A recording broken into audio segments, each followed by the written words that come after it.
Alors bonjour et bienvenue à tous. Merci d'être présents pour cette finale universitaire de ma thèse en 180 secondes. Merci d'être présents cet après-midi. Alors très brièvement, nous allons vous rappeler l'origine du concours ou vous l'expliquer si vous ne la connaissez pas. Nous avons donc eu ce concours qui démarre originairement de l'université de Queensland en Australie en 2008 et qui, voilà, le concours commence, parfait, et qui a ensuite démarré par après au Québec en 2012 pour en arriver à la formule que vous voyez aujourd'hui qui inclut non seulement le Québec mais aussi des universités belges, marocaines et françaises. Alors à quoi sert ce concours? Hélas, pas à nous permettre, à nous, jeunes chercheurs ou doctorants, de défendre notre thèse en 3 minutes. Ça nous permettrait d'éviter beaucoup de stress. Mais en revanche, ça permet beaucoup de choses différentes, à savoir d'abord de pouvoir présenter à un public diversifié et profane son travail de recherche dans un discours le plus clair possible et le plus concis. Ça permet par ailleurs, et c'est un des deuxièmes objectifs de ce concours, aux chercheurs de pouvoir avoir des rencontres interdisciplinaires et aussi, si possible, de travailler avec des personnes d'autres pays.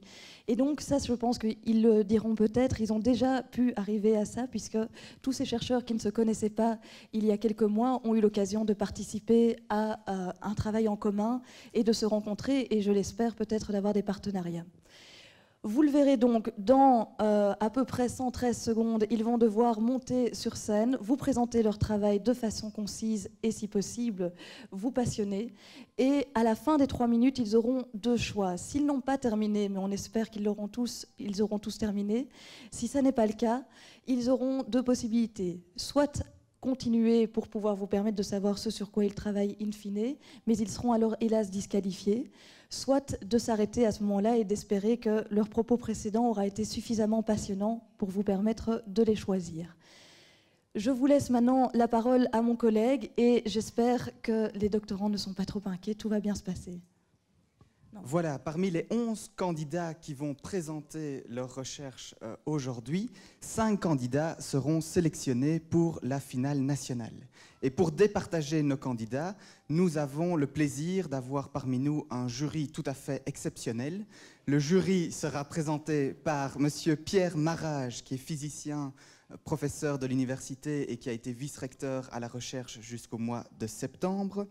Nous avons également dans ce jury Madame Françoise Barré, qui est journaliste à la RTBF, Madame Catherine Boulan, qui est biologiste de formation et professeure à l'École de santé publique, Madame Marie-Josée Gama, qui est la coordinatrice d'Inforsciences et qui est maître de conférences à l'ULB, Madame Nathalie Gob, qui est chargée de la communication sur la recherche à l'ULB, et enfin Monsieur Jean-Jacques Jespers, qui est journaliste et professeur au département des sciences de l'information et de la communication de l'ULB.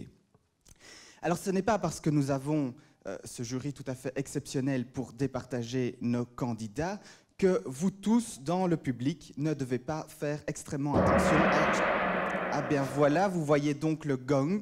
Ça c'est le bruit que tous nos candidats redoutent aujourd'hui. Et s'ils font ce que je suis en train de faire devant vous, à savoir continuer de vous parler, ils seront automatiquement disqualifiés.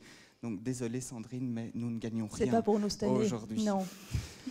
Cela me permet quand même de continuer à vous exposer le vote du public. Vous avez normalement, chacun d'entre vous, reçu un formulaire de vote lors de votre entrée dans la salle. Si ce n'est pas le cas, demandez ce formulaire auprès des coordinatrices et coordinateurs de l'événement. Sur ce formulaire, vous devrez indiquer impérativement 3 candidats dont les présentations seront vos préférés. Pas plus, pas moins que 3 candidats. Tous les formulaires qui n'auraient pas ce nombre-là de sélection ne seront pas comptés. Et ensuite, après que tous les candidats soient passés, vous pourrez donc émettre vos votes et déposer vos formulaires dans l'urne qui se trouve à la gauche de la salle dans laquelle vous êtes, c'est-à-dire là-bas. Voilà, alors avant de laisser place à nos héros du jour, juste Évidemment, comme vous l'avez vu, Xavier et moi avons perdu pour le concours cette année-ci, mais sachez surtout, on voulait vous raconter très brièvement notre expérience, puisque pour ceux qui ne le savent pas, nous étions finalistes l'an dernier. On a fait une prestation à peu près de ce style-ci, mais surtout, ça nous a permis d'avoir énormément de retours très positifs. On était stressés au moins autant que maintenant, et donc on n'ose pas imaginer ce que c'est pour vous. Mais rassurez-vous, les effets avant dans votre travail et ce que ça produit après coup dans les rencontres et dans les possibilités de discussion avec d'autres secteurs, avec d'autres personnes, sont largement plus riches que ce que vous mettez en jeu aujourd'hui. Donc profitez-en, cette expérience ne vous fera pas plus mal que 3 minutes, donc ça devrait aller.